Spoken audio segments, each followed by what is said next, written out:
Hello friends, आज का हमारा दूसरा दिन का क्लास है। अगर आपको इसका पीडीएफ चाहिए तो डिस्क्रिप्शन में टेलीग्राम चैनल का लिंक है, आप जाकर वहां से डाउनलोड कर सकते हैं। तो चलिए हम लोग स्टार्ट करते हैं। आज का हमारा पहला क्वेश्चन है, पीर पंजाल पर्वत श्रेणी की सर्वोच्च चोटी कौन सी है? तो इसका सही आंसर होगा इंद्रासन। जो पीर पंजाल की सर्वोच्च चोटी है उसका नाम है इंद्रासन। अगर हम इंद्रासन की टोटल ऊंचाई की बात करें तो इसकी टोटल ऊंचाई है 6221 मीटर, इसकी टोटल ऊंचाई है। जो ये पीर पंजाल है ये लघु हिमालय का भाग है, जिसको बोला जाता है ट्रांस हिमालय भी। लघु हिमालय को ही ट्रांस हिमालय के नाम से भी जाना जाता है।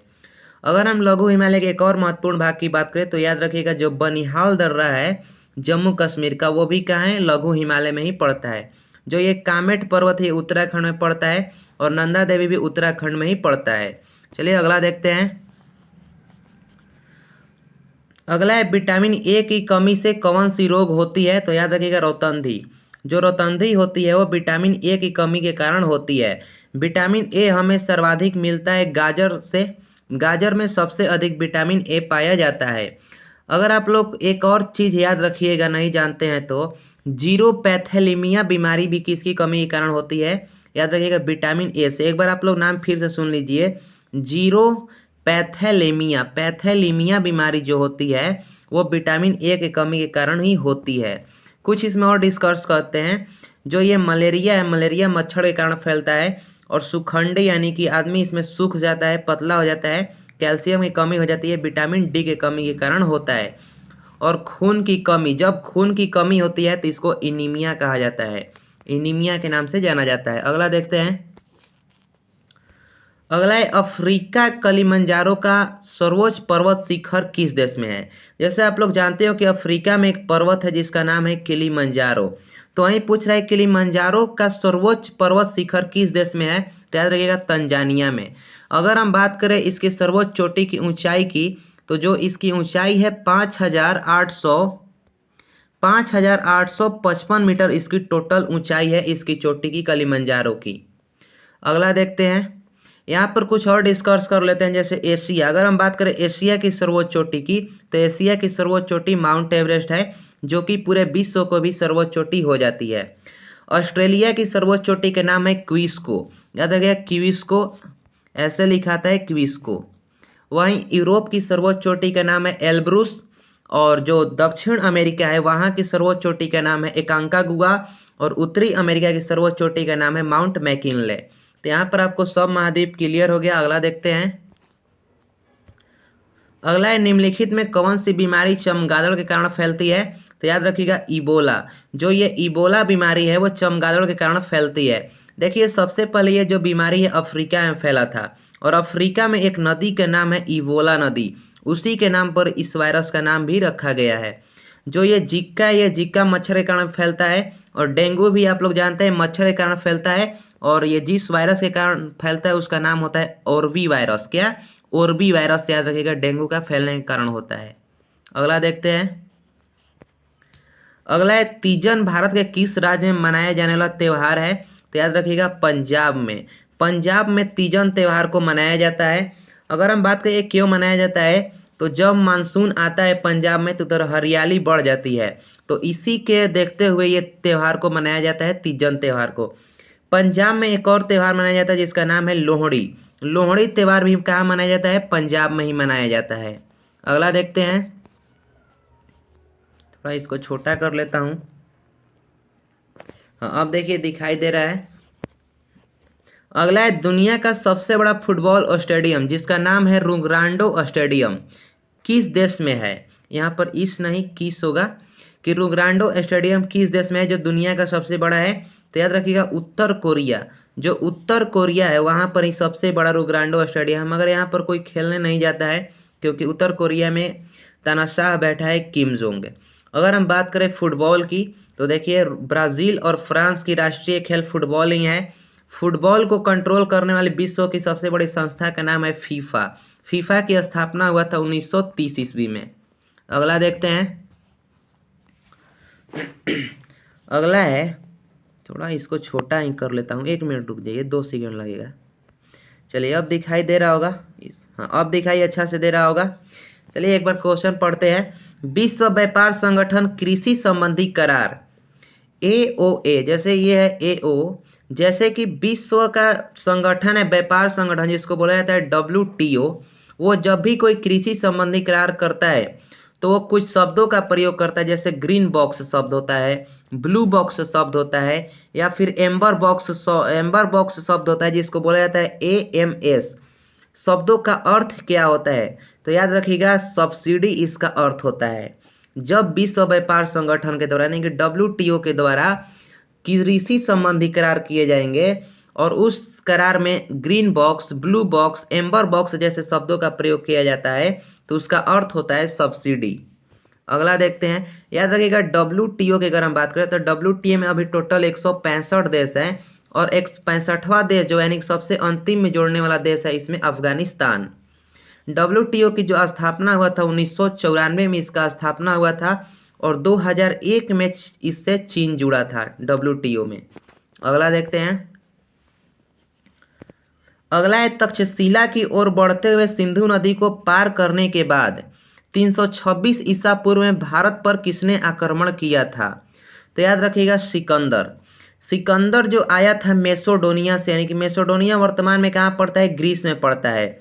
तो सिकंदर जो आया था मैसेडोनिया से सिंधु नदी को पार करते हुए, वो सबसे पहले तक्षशिला की ओर से आया था 326 ईसा पूर्व में भारत पर आक्रमण करने के लिए।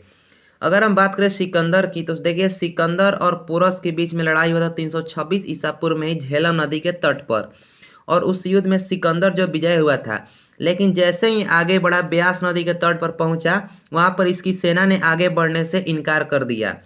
याद रखिएगा उस टाइम जो ब्यास नदी था मगध साम्राज्य की अंतिम सीमा ब्यास नदी ही थी। अगला देखते हैं, अगला है अर्थशास्त्र में व्यक्तिगत अति संवेदनशीलता का क्या अर्थ होता है? तो याद रखिए गरीबी का खतरा। अर्थशास्त्र में व्यक्तिगत अति संवेदनशीलता जब भी आएगा तो याद रखिएगा गरीबी का खतरा उसमें कहा जाता है। भारत में अभी टोटल 21.29% आदमी जो है गरीबी रेखा के अंदर है, यानी कि इसके अनुसार जो 2011 की जनगणना हुआ था उसी के अनुसार, जो संख्या में लगभग 36 करोड़ के आसपास आता है। अगला देखते हैं, अगला है निम्नलिखित में से किस भारतीय राज्य में पोलो खेल की उत्पत्ति हुई थी? तो याद रखिएगा मणिपुर में। मणिपुर में सबसे पहले पोलो खेल की उत्पत्ति हुई थी। अगर हम बात करें पोलो से कुछ शब्द के तो याद रखिएगा बंकर शब्द का यूज भी होता है पोलो में, और एक होता है चक्कर शब्द, और एक होता है मैलेट, और एक याद रखिएगा बंडर। तो 4 शब्द मैंने आपको बताया है, बंकर, चक्कर, मैलेट, बंडर। चलिए अगला देखते हैं, बोल रहा है कि अधिकांश अंगूरों में कौन सा एसिड होता है या मौजूद होता है? यानी कहने का मतलब है कि जो अंगूर होता है उसमें कौन सा अम्ल मौजूद होता है? तो याद रखिएगा टार्ट्रिक एसिड और मॉलिक एसिड, लेकिन सबसे अधिक होता है मूल रूप से टार्ट्रिक एसिड ही अंगूर में होता है, और ये जो मॉलिक एसिड है मूल रूप से सेव में पाए जाने वाला अम्ल कौन है? मॉलिक एसिड है। अगर हम अंगूर के वैज्ञानिक नाम की बात करें तो अंगूर का वैज्ञानिक नाम होता है वाइटिस विनिफेरा। वाइटिस विनिफेरा अंगूर का वैज्ञानिक नाम होता है। अगला देखते हैं, अगला है ज्योति पुंज पुस्तक के लेखक कौन है? यहाँ पर पवन नहीं, सॉरी, कौन है? तो याद रखिएगा ज्योति पुंज पुस्तक के लेखक जो है नरेंद्र मोदी, जो हमारे PM है नरेंद्र मोदी, इन्होंने ज्योति पुंज पुस्तक लिखी थी। इनका एक और बुक का नाम याद रखिएगा the exam warriors. The exam warriors book भी नरेंद्र मोदी के द्वारा ही लिखा गया है। अगला देखते हैं, अगला है पारंपरिक नृत्य पाइका, ये दोनों एक ही में, पाइका किस राज्य का से संबंधित है? तो झारखंड में जो ये पाइका नृत्य है वो झारखंड में होता है। झारखंड में और कुछ नृत्य होते हैं जैसे सरहुल है, जट जाटिन है, ये और एक छऊ है, ये तीनों भी कहाँ होते हैं? झारखंड में ही होते हैं। अगला देखते हैं, अगला है निम्नलिखित में कौन सा विकल्प एक प्राचीन साहित्यिक स्रोत है जो भारतीय इतिहास के प्राचीन काल पर प्रकाश डालता है? कहने का मतलब है कि 4 ऑप्शन आपके पास दिया हुआ है, भगवत गीता, पुराण और उपनिषद, पनिषद नहीं उपनिषद, और एक है सामवेद। बोल रहा है कि इनमें से कौन है जो भारतीय इतिहास को बढ़िया से यानी कि डिस्कस करता है, बताता है? तो याद रखिएगा जो उपनिषद है वो भारतीय इतिहास को बताता है। अगर हम टोटल उपनिषद की बात करें तो इसका संख्या है 18। टोटल उपनिषद जो है 18 है। अगला देखते हैं। अगला है, पहली विद्युत चलित वॉशिंग मशीन का ब्रांड नाम क्या था? तो याद रखिएगा थोर। थोर ऐसे लिखेगा थोर। जो पहली बार वॉशिंग मशीन बना था और उसका ब्रांड पूछ रहा है तो उस ब्रांड का नाम था थोर। देखिए 1907 ईस्वी में यूएसए में वॉशिंग मशीन बनाया गया था हार्ले मशीन कंपनी के द्वारा। तो याद रखिएगा 1907 ईस्वी में हार्ले मशीन कंपनी के द्वारा, जो कि अमेरिकी कंपनी है, उसी के द्वारा पहली बार वॉशिंग मशीन बनाया गया था और पहले ब्रांड का नाम था थोर। अगला देखते हैं। अगला है, बौद्ध स्मारक चौखंडी स्तूप भारत के किस राज्य में स्थित है? तो देखिएगा उत्तर प्रदेश में। एक देखिए बौद्ध में, जैसे आपको पता है बौद्ध धर्म में जब स्मारक बनाया जाता है तो उसको स्तूप बोला जाता है। तो जो ये चौखंडी का स्तूप है वो उत्तर प्रदेश में पड़ता है, और उत्तर प्रदेश में भी कहाँ? सारनाथ में। अगला देखते हैं। अगला है, 1866 ईस्वी में ईस्ट इंडिया एसोसिएशन का गठन किस शहर में हुआ था?